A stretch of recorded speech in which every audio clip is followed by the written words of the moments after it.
بیٹا حسن اور بیٹا حسین، میں تم دونوں کو یہ وصیت کرتا ہوں کہ تقوی الہی اختیار کیے رہنا، اور خبردار دنیا لاکھ تمہیں چاہے اس سے دل نہ لگانا، اور نہ اس کی کسی شے سے محروم ہو جانے پر افسوس کرنا، ہمیشہ سچی بات کہنا اور ہمیشہ آخرت کے لیے عمل کرنا، اور دیکھو ظالم کے دشمن رہنا اور مظلوم کے ساتھ رہنا۔ میں تم دونوں کو اور اپنے اہل و عیال کو، اور جہاں تک میرا یہ پیغام پہنچے، سب کو وصیت کرتا ہوں کہ تقوی الہی اختیار کریں، اپنے امور کو منظم رکھیں، اپنے درمیان تعلقات کو سدھارے رکھیں، کہ میں نے اپنے جد بزرگوار سے سنا ہے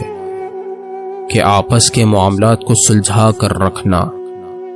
عام نماز اور روزے سے بھی بہتر ہے۔ دیکھو یتیموں کے بارے میں اللہ سے ڈرتے رہنا، اور ان کے فاقوں کی نوبت نہ آ جائے اور وہ تمہاری نگاہوں کے سامنے برباد نہ ہو جائیں، اور دیکھو ہمسائے کے بارے میں اللہ سے ڈرتے رہنا کہ ان کے بارے میں تمہارے پیغمبر اکرم صلی اللہ علیہ وآلہ وسلم کی وصیت ہے، اور آپ علیہ السلام برابر ان کے بارے میں نصیحت فرماتے رہتے تھے، یہاں تک کہ ہم نے خیال کیا کہ شاید آپ وارث بھی بنانے والے ہیں۔ دیکھو اللہ سے ڈرو قرآن کے بارے میں کہ اس پر عمل کرنے میں دوسرے لوگ تم سے آگے نہ نکل جائیں، اور اللہ سے ڈرو نماز کے بارے میں کہ وہ تمہارے دین کا ستون ہے، اور اللہ سے ڈرو اپنے پروردگار کے گھر کے بارے میں کہ جب تک زندہ رہو اسے خالی نہ ہونے دو، کہ اگر اسے چھوڑ دیا گیا تو تم دیکھنے کے لائق بھی نہ رہ جاؤ گے، اور اللہ سے ڈرو اپنے جان اور مال اور زبان سے جہاد کے بارے میں، اور آپس میں ایک دوسرے سے تعلقات رکھو، ایک دوسرے کی امداد کرتے رہو، اور خبردار ایک دوسرے سے منہ نہ پھیر لینا اور تعلقات نہ توڑ لینا،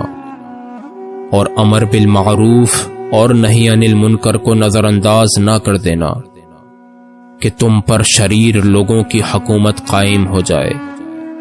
اور تم فریاد بھی کرو تو اس کی سماعت نہ ہو۔ اے اولاد عبد المطلب، خبردار میں یہ نہ دیکھوں کہ تم مسلمانوں کا خون بہانا شروع کر دو، صرف اس نعرے پر کہ امیر المومنین مارے گئے ہیں، میرے بدلے میں میرے قاتل کے علاوہ کسی کو قتل نہیں کیا جا سکتا۔ دیکھو اگر میں اس ضربت سے زندہ نہ رہ سکا تو ایک ضربت کا جواب ایک ہی ضربت ہے، اور دیکھو میرے قاتل کے جسم کے ٹکڑے نہ کرنا، کہ میں نے خود رسول خدا سے سنا ہے